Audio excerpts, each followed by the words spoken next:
Never took home a book. You'd always say that, and you just did have. But again, those popular mechanic magazines may have helped you somewhere along the way. Yeah, so I was very fortunate. Now, there was times when I helped people, I wouldn't call myself a tutor, which obviously would help me, and I would do work in the homeroom, I guess, we had. But yeah, I was very fortunate, and I didn't have to do a whole lot of studying, and I just was a quick learner, and that became not practical when I got to college, and I was not doing well my first 2 semesters, and aerospace at the time I think was the second largest number of credit program at Penn State. The highest one, I think, was like 140 credits, and the next highest one was like nuclear engineering. So I was taking like 18 credits as a freshman playing at Penn State. And between that and football demands, and back then, again, it was different. There were no limits on how many hours football practices can go, how many times a week. Triple sessions we had in the summer. So I was spending a lot of time, between practice and, film. And so I had to basically buckle down and learn how to study. And I was fortunate because Joe was very interested in everyone's academic,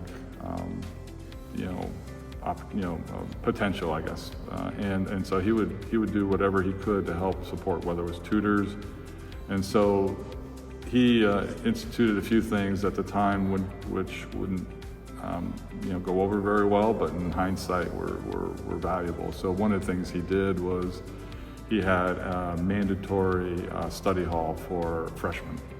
So we practice all day, or go to school, go to practice, and then have dinner.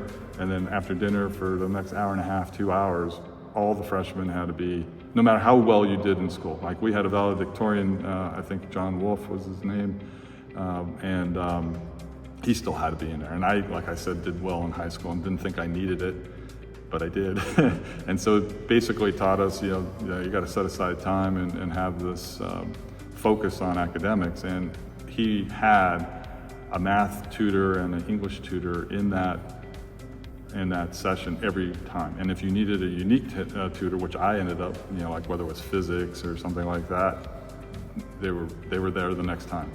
So, he put in place the foundation for us to basically learn time management, focus on, academics. It was up to us to take, advantage of it. And some people didn't, right? You just go there and just kind of read magazines or something like that. But so what happened, and my friends that I was meeting at a wedding last week actually even remembered, and we were talking about it, is them going out and partying or going and doing things, and I'm there in my room studying. So you had to learn how to manage time and to say no and focus if you really want to do well. That component there, so you show up there in 1987, national championship for the team. You have a ring, incredible accomplishment, and a lot of bowl games. After that, talk a little bit about, and then eventually, I think when you're a senior, Bucky Greeley kind of comes in maybe as a freshman. Another Coughlin graduate who went on to do some positive things and still doing some great things there in North Carolina. But talk a little bit about some of those experiences for you at Penn State. Well, unfortunately, it didn't start off very well. And, at Coughlin, I was a linebacker and tight end. And I really, really enjoyed and loved playing linebacker. And so at the time, as I was, focused on, what school I was going to end up going to, not only was I interested in a good football program and great engineering program, I wanted to be a linebacker. And so at the time, Penn State was linebacker U. And that really sealed the deal. And so I went there, and then within the first week, so the freshmen show up about a week before the rest of the team. So I think it was I forget the name of the the charity football game in July here in Wilkes Barre. Well, we had But there's the Big 33, so I had the Big 33, and then after that was, I think it was over in Valley West that year. Yep. And so like the next week after, I was down at Penn State, as a freshman. And so in that first week, they decided to move me to offensive line, and not only offensive line, to center. I've never snapped the ball in my life. And so that's how my career started, at 230 pounds as an offensive lineman. So, that was a lot different time than now. There was no portal to go into and switch, and I seriously thought that I would switch schools, but there was no internet. I couldn't go find Randy Etzel's phone number or something like that, and get a hold of Syracuse and change my mind. And then I decided, if I'm gonna do my best. I'm gonna put on weight, and I'm gonna graduate in 4 years, and then I'll decide whether I want to stay a fifth year or not. And so I did graduate in aerospace 4 years, and I came back for my fifth year, and obviously it started off with a bang. Winning a national championship and being part of that team. Seeing what it took, and to be a national champion. And if I had to boil it down to one thing, there was a lot of things. Is the team? This team that I was on was not in it for themselves. It was about the team. Nobody cared about individualism, and that's something that I've seen to varying degrees, but not to that degree since. And so.